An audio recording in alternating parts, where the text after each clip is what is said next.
लेकिन ऐसा कुछ नहीं हुआ। नंबर बढ़ गए, चाइल्ड लेबर का नंबर बढ़ गया, स्कूल से ड्रॉप आउट का नंबर बढ़ गया, और स्कूल की जो एजुकेशन थी वो उस वक्त तो कुछ ठीक थी सरकारी स्कूलों की, लेकिन धीरे धीरे हम सब लोग जानते हैं कि क्या व्यवस्था यह था और हालात क्या हुआ है।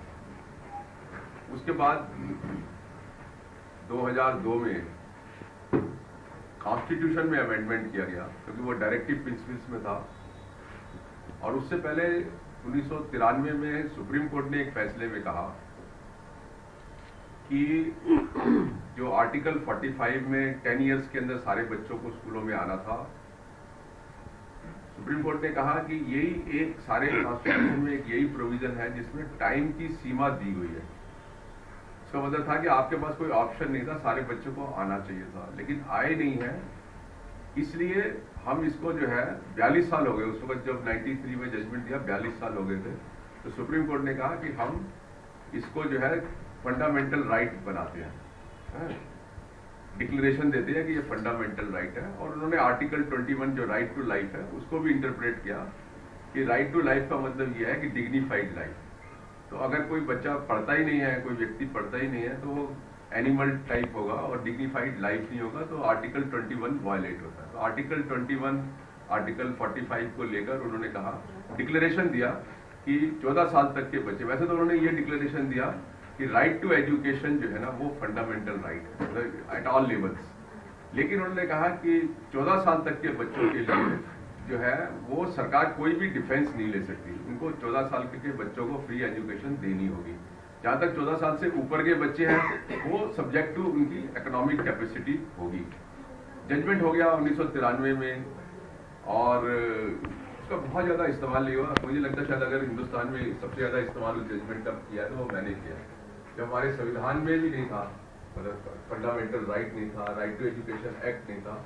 मेरे ख्याल से उससे पहले ही हमने कोई 125-150 पेटिशन जो है हाई कोर्ट सुप्रीम कोर्ट में डालकर उसको आधार बनाकर फंडामेंटल राइट का, और उसमें बहुत सारे डायरेक्शंस लिए, और 97 से सब शुरू हुआ ये।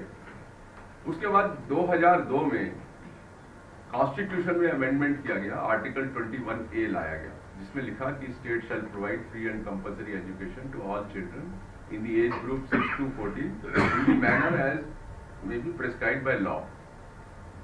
वो इंटरेस्टिंग चीज क्या है कि 2002 में जबकि अमेंडमेंट हो गया था, लेकिन जो अमेंडमेंट एक्ट था उसी में लिखा था कि ये तब से लागू होगा जब नोटिफाई होगा। नोटिफाई कब हुआ? 1 अप्रैल 2010 में, मतलब इतने 8 साल लग गए उसको नोटिफाई होने में, मतलब कॉन्स्टिट्यूशन अमेंडमेंट होने के बाद भी। उस बीच में फिर वो चला राइट टू एजुकेशन एक्ट बनाना, उसका काफी 8-9 बिल, मेरे ख्याल से इतने बिल शायद ड्राफ्ट बिल किसी के भी नहीं बने, किसी लेजिस्लेशन के भी नहीं बने। 25% में भी होती थी, और भी बहुत सारी चीजें थी जिसमें होती थी खींचातानी होके। कभी कभी ऐसा भी होता था कि ड्राफ्ट बन के जाता था सिब्बल साहब के पास, सिब्बल साहब पूरा एक चैप्टर ही उसको उड़ा देते थे, ये चैप्टर उड़ा दो, वो उसका कंसिस्टेंसी खत्म हो जाती थी, वो फिर वापस बिल आता था। तो ये पूरा ड्रामा चलता रहा, लेकिन अंत में 2009 में ये कानून बन गया है। और अब उसके बाद क्या हुआ है कि इस दौरान में प्रोपोगंडा तो बहुत हुआ सरकार की तरफ से। शिक्षा आप देखते होंगे, टीवी पे भी एडवर्टाइजमेंट है, सड़क पे भी बोर्ड लगे होते हैं, और नेता भी बार बार राइट टू एजुकेशन की बात करते हैं कि हमारी उपलब्धि है ये राइट टू एजुकेशन है। तो उससे क्या होता है, एक लोगों में एक मैसेज जाता है, प्रोपोगंडा होता है, और वो एक अच्छी चीज है, हम उसका स्वागत करते हैं। और उस प्रोपोगंडे से यह हुआ कि देश में एजुकेशन की डिमांड बहुत बढ़ गई, बहुत ज्यादा बढ़ गई डिमांड। लेकिन सरकार, केंद्रीय सरकार ही नहीं, सारे हिंदुस्तान की सरकारें अपनी जगह नाकामयाब रही सप्लाई साइड। और जो सबसे बड़ा सवाल हुआ वो हुआ क्वालिटी एजुकेशन।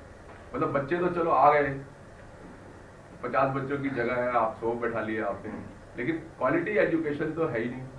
आज भी 8वीं 9वीं क्लास के जो सरकारी बच्चे हैं, सब सारे स्कूलों की नहीं बात करता मैं, लेकिन अधिकतर जो जनरल स्कूल्स हैं उनके अधिकतर बच्चों को अगर आप कोई अपना विजिटिंग कार्ड दे दे और कहे जरा बेटा मेरा नाम ये पढ़ सकते हो क्या लिखा, तो कहेगा मेरे को नहीं पढ़ना, और कई तो शायद हिंदी के भी हैंडबिल नहीं पढ़ सकते हो।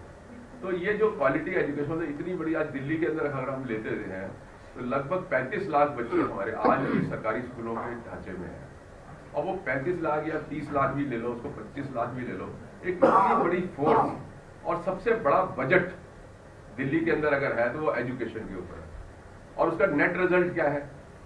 तो ये बहुत एक मुझे लगता है सीरियस इशू है, और यही कारण रहा जो डिट्रेशन हुआ गवर्नमेंट स्कूल्स का, कि मिडिल क्लास ने अपने बच्चे, मैं खुद भी एमसीडी मरोली के स्कूल में पढ़ा हूँ 5वीं क्लास में, उसके बाद फिर दिल्ली गवर्नमेंट के स्कूल में पढ़ा हूँ, उसके बाद फिर एडेड स्कूल में मैंने सेकेंडरी करी अपनी सीनियर सेकेंडरी।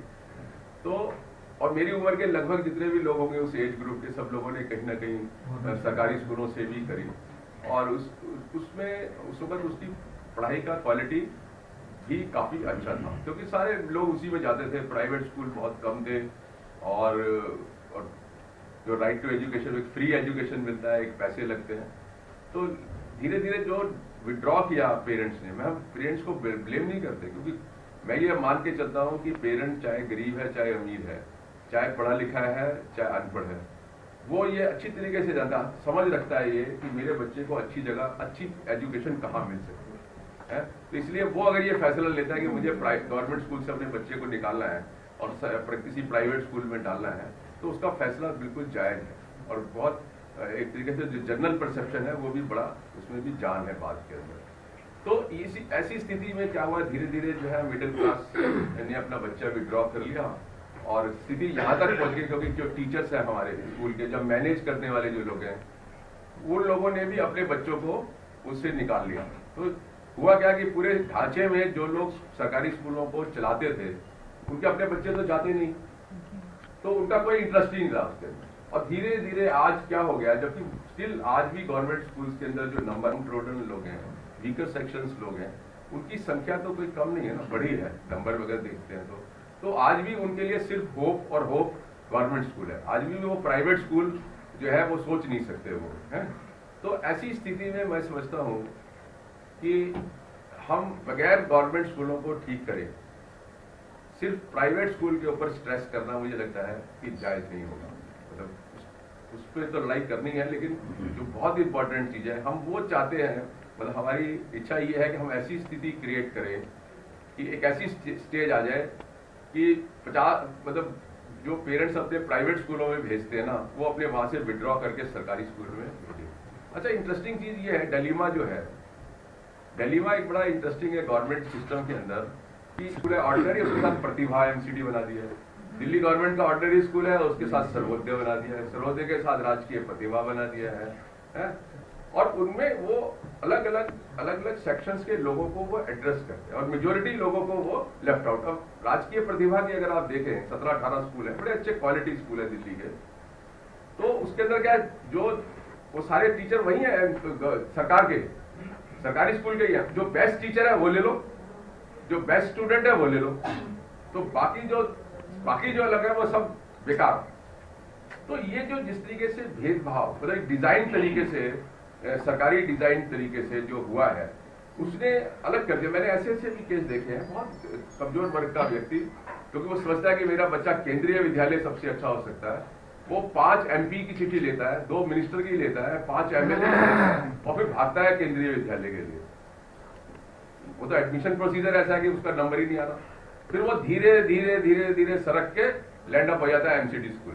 मतलब उसकी स्ट्रगल में कोई कमी नहीं है, उसकी समझ में कोई कमी नहीं है, उसकी कोशिश में कोई कमी नहीं है, लेकिन उसको सिस्टम ने धीरे धीरे लाके वहीं फिट कर दिया।